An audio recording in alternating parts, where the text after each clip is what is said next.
नमस्कार मित्रांनो, घरोघरी मातीच्या चुली या मालिकेच्या आजच्या भागामध्ये आपण पाहत आहोत. आता इकडे आजींचं फोनवरचं बोलणं ऋषिकेला थोडंसं संशयास्पद वाटलेलं असतं आणि त्यामुळेच इथे ऋषिकेश आजींचा मोबाईल मागत असतो. तेव्हा आजीने खूपच कांगावा केलेला असतो आणि त्यामुळे घरातील सगळे तिथे जमलेले असतात. अगं आई, आजी ना इथे फोनवर कोणाशी तरी बोलत होती, म्हणून मी तिला म्हटलं की तुझा मोबाईल मला दे, मला तपासायचा आहे.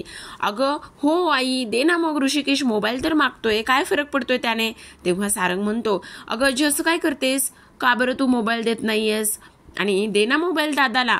तेव्हा लगेचच आता इकडे आजी तर ऐश्वर्याशी बोललेल्या असतात आणि तो आलेला कॉल ऐश्वर्याचा आहे ही गोष्ट इतरांना समजायला नको, म्हणूनच आजी आता म्हणतात, नाही तुम्ही सगळेजण माझ्यावर आरोप करताय ना, तुम्ही आता मी जर मोबाईल दिला नाही तर माझ्यावर काही झडप घालणार आहात का. नाही, त्यासाठी मला ना ह्या घरामध्ये राहायचंच नाहीये, मी ह्या घरातून जाते, नकोच मला राहायचंच नाहीये ह्या घरामध्ये, जाते माझी मी, असं इथे आता आजी बोलत असतात. आता ह्या सगळ्या गोष्टी आजी बोलल्यानंतर आपण पाहतो की लगेचच जानकी आजीकडे धावते आणि म्हणत असते, हे बघा आजी, प्लीज शांत व्हा ना जरा. हे बघा, त्यांच्या म्हणण्याचं एवढं वाईट वाटून घेऊ नका, आणि मी सांगते ना ते तुमच्याशी नाही काही बोलणार आहेत, प्लीज तुम्ही जरा समजून घ्या. असं सणासुदीच्या दिवसामध्ये घर सोडून जाणं किंवा घरातून बाहेर जाणं हे बरोबर नाहीये ना, प्लीज तुम्ही नका ना जाऊ. तेव्हाच आजी म्हणतात, पण बघ ना गं माझ्याशी कसा बोलतोय तो. हो, मी समजावते त्यांना. तेवढ्यातच आता इकडे मात्र ऋषिकेश म्हणतो, जानकी ऋषिकेशला म्हणत असते, ऋषिकेश काय हे, अहो आजींचं वय झाले, तुम्ही असे कसे वागू शकता, प्लीज नाही असं करायचं, सॉरी म्हणा त्यांना. तेवढ्यातच आता इकडे जो ऋषिकेश आहे तो जानकीचं म्हणणं ऐकतो आणि इकडे आजीकडे जातो आणि आजीकडे गेल्यानंतर तो म्हणत असतो, आत्ता फक्त मला जानकीचं म्हणणं पटतंय म्हणून मी ऐकतोय आणि तुला सॉरी म्हणतोय, पण जर पेपर गायब होण्यामागे तुझा हात असेल ना तर मग मात्र मी शांत बसणार नाही, समजलं तुला. असं म्हणून आता तो सौमित्रकडे वळतो आणि सौमित्रकडे वळल्यानंतर सौमित्रकडे पाहतो आणि म्हणत असतो, सौमित्र तुझ्या लक्षात येते का, ह्या सगळ्या गोष्टी तुझ्यामुळे झालेल्या आहेत, तू ह्या सगळ्या गोष्टीला जबाबदार आहेस. अरे एक वकील आहेस ना तू, मग वकील असून एवढा मोठा हलगर्जीपणा कसा काय करू शकतोस तू, तुला समजतंय का तू काय करतोयस आणि काय नाही, तुझी हिंमत कशी झाली, असं इकडे तो बोलत असतो. तेवढ्यातच आता इकडे सौमित्र शांत बसलेला असतो, पण ऋषिकेश मात्र सौमित्रवर चिडतो, अरे तुझ्या एवढ्या हलगर्जीपणामुळे इकडे जानकीला शिक्षा होईल ही गोष्ट तुला इथे समजते का. तेव्हाच आता इकडे जानकी ऋषिकेशला आवर घालण्याचा प्रयत्न करते. ती म्हणत असते, अहो ऋषिकेश प्लीज जरा शांत व्हा ना. असं म्हणून ऋषिकेश चिडलेला असतो आणि चिडूनच तो वरती निघून जातो. तेवढ्यातच आता जानकी सावरासावर करते आणि म्हणते, त्याचं काय आहे ना, पेपर हरवलेले असल्या कारणाने ते थोडेसे नाराज आहेत आणि त्यामुळे त्यांना थोडंसं टेन्शन आलेलं आहे, बाकी काही नाही. तेवढ्यातच सारंग म्हणत असतो, हो रे दादा, असं काहीच नाहीये, कारण खूप दिवसांनी इथे दादा माझ्यावर नाही तर तुझ्यावर चिडला आहे, असू देत ना. तेवढ्यातच आता इकडे छोटूशी ओवी आलेली असते आणि सगळे म्हणत असतात, चला आपल्याला आता मंदिरात जायचंय ना. तेवढ्यातच ओवी म्हणते, हो मला आता जत्रेत सुद्धा जायचंय सारंग काका.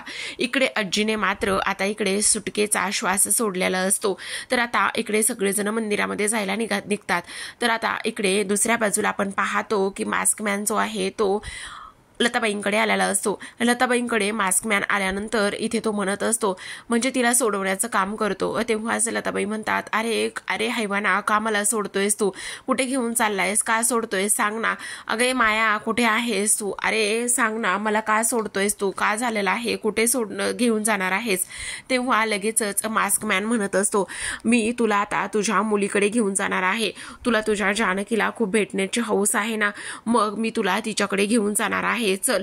असं म्हणून आता लताबाई म्हणतात, काय तू मला माझ्या मुलीकडे घेऊन जाणार आहेस. तेव्हा इथे तो म्हणत असतो, हो तुला तुझ्या मुलीला भेटायचंय ना, चल मग तुला तुझ्या मुलीची एकदा झलक दाखवतो, त्यानंतर भेट होईल की नाही हे तर गोष्टी माहिती नाही ना, त्यामुळे आत्ताच्या आत्ता चल, असं इथे तो लताबाईंना म्हणत असतो. आता लताबाई म्हणत असते, सोड मेल्या मला, सोड, नको नेऊस मला माझ्या मुलीकडे, हे बघ मी काय करायचंय ते माझं मी ठरवेन आणि तू मला आत्ताच्या आत्ता इथून सोडणार आहेस, असं इथे आता जे लताबाई आहे ती बोलत असते, पण मास्कमॅन म्हणतो, अगं असं काय करतेस, तुला तुझ्या आईला मुलीला भेटायचंय ना, मग तुला जर तुझ्या मुलीला भेटायचं असेल तर मग चांगलीच आनंदाची गोष्ट आहे ना ही सगळी, असं इथे आता तो बोलत असतो. तर आता इकडे आपण पाहतो की सगळं रणदिवे कुटुंब जे आहे ते इथे मंदिरामध्ये आलेलं असतं आणि मंदिरामध्येच आता तो मास्कमॅन जो आहे तो लताबाईंना घेऊन येणार असतो. आता इकडे सौमित्र विचार करत असतो, मी तर ते पेपर ऐश्वर्याला दिलेले आहेत, हे परमेश्वर आहे सगळं काय आहे. आता इकडे मात्र सगळ्यांना सगळ्या गोष्टी आठवत असतात.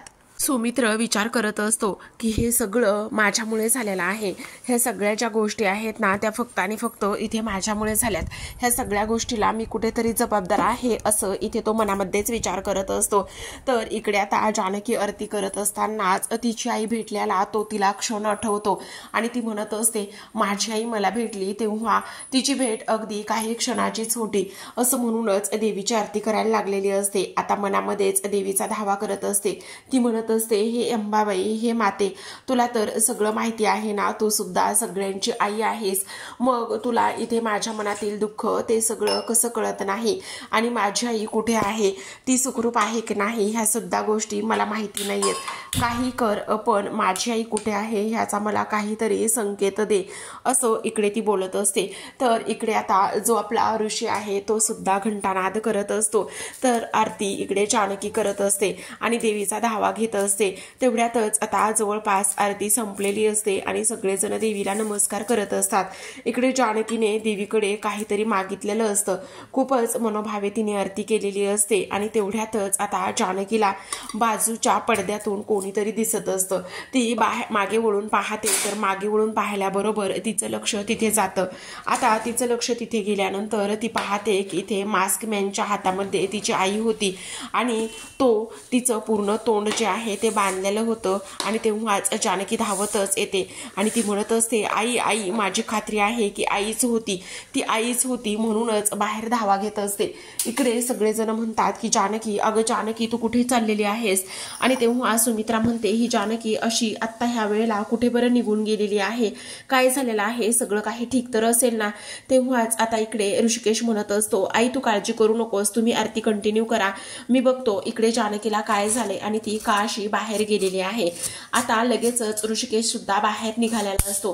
तर आता आपण पाहतो की जानकी बाहेर आल्यानंतर आई आई करूनच आवाज देण्याचं काम करत असते, पण तिला तिथे कोणीच दिसत नसतं आणि तिला तिथे कोणीच न दिसल्यामुळे मंदिरामध्ये खूपच छान पडद्यांचं डेकोरेशन केलेलं असतं. तर जानकीला पडद्याच्या मागून काही प्रतिमा चालताना दिसतात आणि काही प्रतिमा चालताना दिसत असताना तिला असं वाटतं की माझी आई आणि तो मास्कमॅनच आहे, कारण तिने मास्कमॅनला व्यवस्थित पाहिलेलं होतं. आता लगेचच ती पडद्यामागून चालणाऱ्या व्यक्तींचा हात पकडते आणि तेव्हा बाहेर काढत असते. तर दुसरेच व्यक्ती तिथे असतात. तोपर्यंत इकडे मास्कमॅन मात्र आता जी लताबाई आहे तिला ओढतच गाडीपर्यंत घेऊन गेलेला असतो. फक्त जानकीला एक झलक त्याला दाखवायची होती आणि त्याचा तो प्लॅन आता इथे यशस्वी झालेला असतो. तर आता इकडे आपण पाहतो की जेव्हा लताबाई चालत होती तेव्हा मात्र दसरा असतो आणि दसऱ्याच्या दिवशीच इथे आपट्याची पानं दुकानामध्ये ठेवलेली असतात. तेव्हा लताबाई चालता चालताच एक आपट्याचं पान घेत असते आणि एक आपट्याचं पान घेतल्यानंतर इथे मात्र ती त्या आपट्याच्या पानावरती एक वाक्य लिहित असते किंवा 2 अक्षरी एक शब्द लिहित असते आणि तेव्हा लगेचच ते पान आता ती गाडीतून खाली फेकून देण्याचं काम करते. जेव्हाच आता ती पान फेकते तेव्हा जानकीला मात्र इथे आता तिच्या आईचा चेहरा स्पष्टपणे दिसलेला असतो आणि तेव्हा जानकीला आईचा चेहरा स्पष्टपणे दिसल्यानंतर ती आई आई म्हणूनच तिच्याकडे धावा घेत असते. आई आई म्हटल्यानंतर तोपर्यंत ती गाडी तर निघून गेलेली असते. पण आता इकडे आपण पाहतो की सगळं रणदिवे कुटुंब आरती करून बाहेर येतं. आता सगळं रणदिवे कुटुंब बाहेर आल्यानंतर जानकी आणि ऋषिकेश असे कसे कुठे गेले, अचानकच थांबा मी त्यांना फोन करते असं म्हणूनच आता फोन केल्यानंतर जानकी काही केल्या फोन उचलत नसते आणि जानकी काही केल्या फोन न उचलल्यामुळे सौमित्र म्हणतो मी आणि अवंतिका जाऊन शोधून येतो. तेवढ्यातच आता इकडे लगेचच ओवी म्हणत असते, अरे सारंग काका प्लीज चलणारे जत्रेला, मला जायचंय जत्रेला असं म्हणत असते. तर सारंग म्हणत असतो, अगं असं काय करतेस, आई बाबांना तरी येऊ दे ना, आई बाबा अजून तरी आलेले नाहीयेत, आई आई बाबा आले की मग आपण जाऊयात असं इथे ती बोलत असते. तेव्हाच आता इकडे सुमित्रा म्हणते, अरे काय करतोयस असं, जा ना, एवढा हट्ट करते ती तर जा आणि तू तिला जत्रेत फिरव आणि तेव्हा तू डायरेक्टच घरी ये, आम्ही सुद्धा लगेचच घरी जातो असं इथे ती बोलते. तेव्हा लगेच आता इकडे सारंग ओवीला पकडतो आणि म्हणत असतो, मला माहिती ना तुला काय करायचं असेल, तर तुला इथे रथ पाळण्यात बसायचं असेल म्हणूनच तुझं हे सगळं चाललंय ना ओवी, बरोबर आहे ना. तेव्हाच ओवी म्हणत असते, हो मग तर मला तर रथ पाळण्यात बसायचे, खूप एन्जॉय करायचं आहे. तर आता सारंग ओवीला घेऊन जत्रेमध्ये गेलेला असतो. तर आपण दुसऱ्या बाजूला पाहतो की आता इकडे ऐश्वर्या, सयाजी आणि धर्माधिकारी वकील बसलेले असतात. आता धर्माधिकारी वकील म्हणतात की हे बघा, तुम्ही जरी पुरावे मिळवलेले असले ना तरी सुद्धा सगळ्यात महत्त्वाची गोष्ट मला तुम्हाला सांगायची आहे आणि ती सगळ्यात महत्त्वाची गोष्ट म्हणजेच की बघा, आता इथे जरी हे पुरावे भेटलेले असले तरी सुद्धा आपल्याला इथे एक ज्वलंत पुरावा हवा आहे. म्हणजे जो काही मनोहर आहे त्याने कशी इथे साक्ष दिली होती आणि तसाच आपल्याला जर कोणी एखादा ज्वलंत पुरावा मिळाला तर मग आपली केस अजूनच स्ट्रॉंग होऊ शकते आणि त्या जानकी रणदिवेला चांगलीच शिक्षा होऊ शकते. म्हणूनच मी तुम्हाला ह्या सगळ्या गोष्टी सांगण्याचं काम करतोय असं आता इकडे तो बोलत असतो. तेवढ्यातच ऐश्वर्या म्हणते, म्हणजे ज्वलंत पुरावा म्हणजे इथे नेमकं कसं आणि काय हवंय. तेव्हाच इकडे तो म्हणत असतो, म्हणजे नेमकं काय तुम्हाला सांगतो की हे बघा, आपल्या बाजूने कोणीतरी साक्ष दिली पाहिजे, अशी एखादी व्यक्ती हवी आहे, ती आपल्याला इथे नक्कीच मदत होईल आणि आपली केस इथे स्ट्रॉंग होईल. तेव्हाच आता इकडे ऐश्वर्या म्हणते, ठीक आहे ना, आपण एखादी व्यक्ती नक्कीच तयार करू. आता इकडे दुसऱ्या बाजूला आपण पाहतो की आता जानकी धावतच बाहेर आलेली असते आणि तेव्हा तिथे आता लगेचच जो काही आपला हा आहे म्हणजेच जो ऋषिकेश आहे तो येतो आणि ऋषिकेश तिथे आल्याबरोबर आता इकडे तो म्हणत असतो, अगं जानकी काय झालेलं आहे. तेव्हाच जानकी रडायला लागते आणि म्हणत असते, ऋषिकेश आई जिवंत आहे, ऋषिकेश आई जिवंत आहे आणि त्या मास्क मॅनच्या ताब्यात आहे आई, मी पाहिलंय, तो मास्क मॅन तिला इथे घेऊन आला होता आणि त्यानेच तिला आता गाडीमध्ये टाकून घेऊन गेला आहे. ऋषिकेश, मी पाहिलंय आईला, आई जिवंत आहे असं इथे आता ती बोलत असते. तेव्हाच इकडे तो म्हणत असतो, हे बघ, जरा शांत होणार आहेस का प्लीज तू. नाही ऋषिकेश, मी पाहिले, आई जिवंत आहे. तेव्हाच आता ऋषिकेश म्हणत असतो, बघ, तुला आता हा खूप मोठा संकेत मिळालेला आहे आणि तुझी आई जिवंत आहे, तर मग आपण तिला नक्कीच शोधू असं आता इथे ऋषिकेश बोलत असतो. बघ जानकी, हा खरं तर देवाचा संकेत असावा असं तुला वाटत नाही का. कारण तुला एकदा नाही तर तुझी आई वारंवार दिसते, म्हणजे तुमची भेट ही विधिलिखित आहे आणि ती भेट होण्यापासून कोणीच अडवणार नाही. ही सुद्धा गोष्ट तेवढीच जास्त महत्त्वाची आहे जानकी, तू काळजी करू नकोस, तुझी आई तुला नक्कीच भेटेल असं आता इकडे ऋषिकेश बोलत असतो. तेव्हा जानकी म्हणते, पण एकदा नाही तर दोनदा आईला मी वाचवू शकलेली नाही. तेवढ्यातच ती तिला मिठी मारत असताना खाली एक पान उडून आलेलं असतं आणि तेव्हा ती ते पान हातामध्ये घेते. आता ते पान हातामध्ये घेतल्यानंतर पाहते तर त्यावरती असं लिहिलेलं असतं की ऐश्वर्याकडे पुरावा, म्हणजे हा एक खूप मोठा संकेत इकडे तिला मिळालेला असतो आणि हा एवढा मोठा संकेत तिला मिळाल्यानंतर जानकी पाहते. जानकीने ह्या सगळ्या गोष्टी पाहिल्यानंतर ती ऋषिकेशला सुद्धा दाखवत असते. आता आपण इकडे दुसऱ्या बाजूला वळूयात. इथे मास्क मॅन पुन्हा लताबाईंना जानकीला एक झलक दाखवूनच पुन्हा त्या ठिकाणी घेऊन आलेला असतो आणि जेव्हा तो तिला त्या ठिकाणी घेऊन येतो तेव्हा तो पुन्हा तिला बांधून ठेवण्याचा प्रयत्न करतो. इकडे लताबाई म्हणत असतात, अरे का करतोस हे सगळं, तू काही असं का बांधून ठेवतोयस, तू मला पुन्हा सोड रे, मला सोड, असं नको करूस असं इथे आता ती बोलत असते. आणि हे बघ, का माझ्या मुलीला सुद्धा तू इथे त्रास देतोयस, नको असं वागू, नको असा त्रास देऊ वगैरे वगैरे ह्या सगळ्या गोष्टी इथे आता ती बोलत असते. पण इकडे मात्र तो म्हणत असतो, असाच त्रास मी तुला देणार आहे, तू काळजी करू नकोस, काही जरी झालं ना तरी सुद्धा मी तुला असाच त्रास देणार आहे आणि इथे मी तुझ्या मुलीला आणि तुझी कधीच भेट होऊ देणार नाही असं सुद्धा इथे आता तो बोलत असतो. ह्या सगळ्या गोष्टी इथे बोलल्यानंतर आपण पाहतो की आता इकडे ती म्हणत असते, माझी मुलगी नक्कीच येईल आणि माझी मुलगी आल्यानंतर नक्कीच ती इथे तुझा अंत करेल. आज दसरा आहे, दसऱ्याच्या तुला इथे मी शुभेच्छा नाही देणार, पण शाप मात्र नक्कीच देईल. माझ्या मुलीच्या हातूनच तुझा अंत होणार आहे. जसा रावणाचा अंत झाला तसाच तुझा सुद्धा अंत होणार आहे आणि तो सुद्धा माझ्या मुलीच्याच हातून होणार आहे. ही सुद्धा गोष्ट तेवढीच महत्त्वाची आहे. समजलं तुला? तर आपण इकडे दुसऱ्या बाजूला पाहतो की आता सगळेजण हॉलमध्ये असतात आणि सगळेजण हॉलमध्ये असताना नाना मात्र प्रचंड चिडचिड करत असतात. कारण नानाचं असं म्हणणं असतं की ह्या सगळ्या गोष्टी काय होतात, कशा पद्धतीने होत आहेत हे कोणी काही सांगणार आहे का? अरे पण तुम्ही सगळेजण असे तिथून गायब झालात, ह्याला काय म्हणायचं? तुम्ही असे कसे गायब झालात? अरे ते ओवीचं आणि सारंगचं ठीक आहे, पण तुम्ही दोघे सुद्धा, अरे काळजी वाटते ना. तेव्हाच आता इकडे जानकी म्हणत असते, हो गायब झालोत, पण त्या सगळ्याकरिता स्वारी. आणि इथे माझ्या आईला गायब करण्यामागे किंवा आत्ता बऱ्याचदा आपल्या बाबतीत ज्या काही गोष्टी इथे घडतायत ना, त्या सगळ्या गोष्टी इथे कशामुळे आणि का घडतायत? ह्या एका व्यक्तीमुळे घडत नाही, तर ह्या सगळ्या गोष्टीला दोन व्यक्ती कारणीभूत आहेत असं इकडे जानकी बोलते. काय 2 व्यक्ती? आणि त्या 2 व्यक्ती कोण आहेत असं म्हटल्यानंतर इकडे आता ती म्हणत असते मास्क मॅन. कारण हळदीच्या दिवशी सुद्धा इथे मास्क मॅन दिसला होता आणि हळदीच्या दिवशी सुद्धा मास्क मॅन दिसल्यानंतर एक गोष्ट झालेली आहे आणि ती म्हणजे की इथे आज सुद्धा आईला घेऊन जाणारा मास्क मॅनच होता असं सुद्धा आता इथे ती बोलत असते.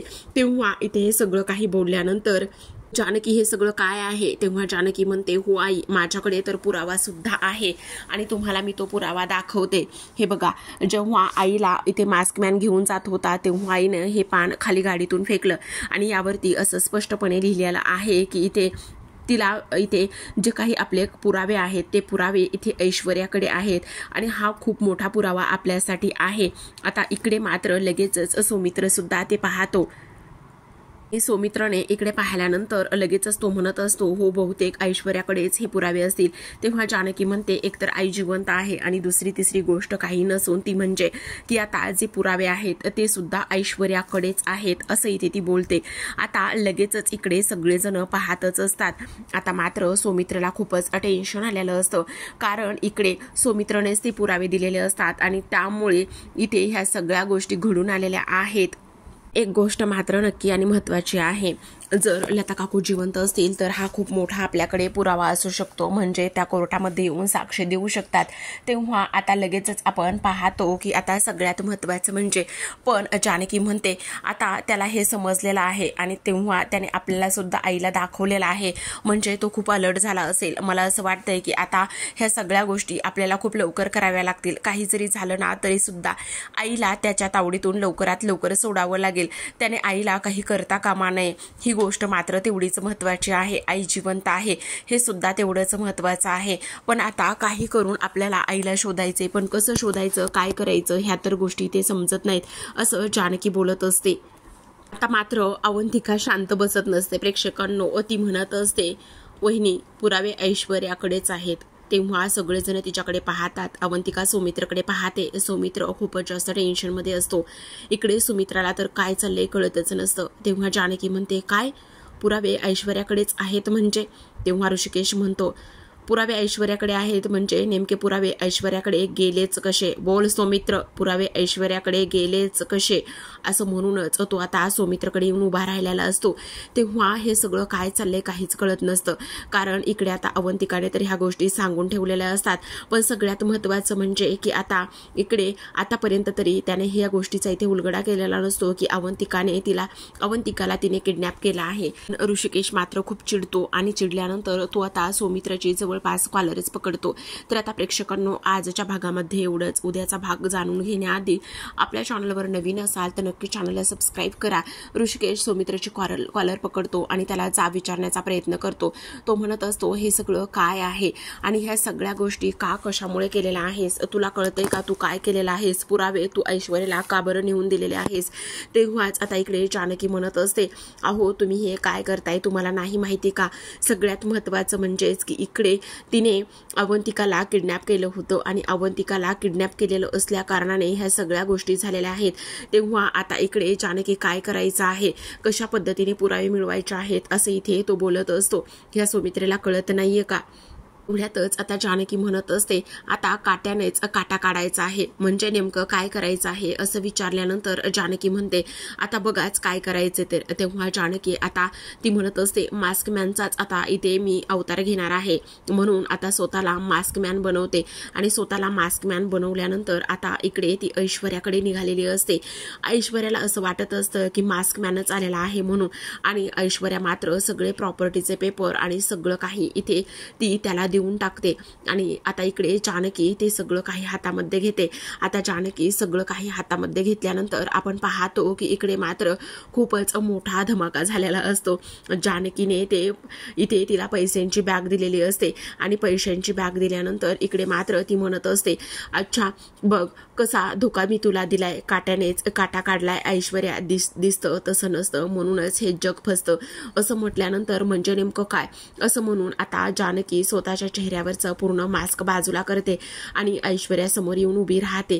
तेव्हा ऐश्वर्याला तर अजूनच खूप मोठा धक्का बसलेला असतो की जानकीने इथे तिला चांगलंच फसवलेलं आहे आणि ह्या सगळ्या गोष्टीमध्ये अडकवलेलं आहे. तर आता प्रेक्षकांनो, अशाच नवनवीन डेली मालिकांचे अपडेट आणि ट्विस्ट जाणून घ्यायचे असतील, पाहायचे असतील तर नक्की चॅनलला सबस्क्राईब करा. भेटूयात पुढील भागामध्ये. तोपर्यंत पाहत रहा घरोघरी मातीच्या चुली या मालिकेचे रिव्ह्यू. व्हिडिओ पाहिल्याबद्दल मनापासून धन्यवाद.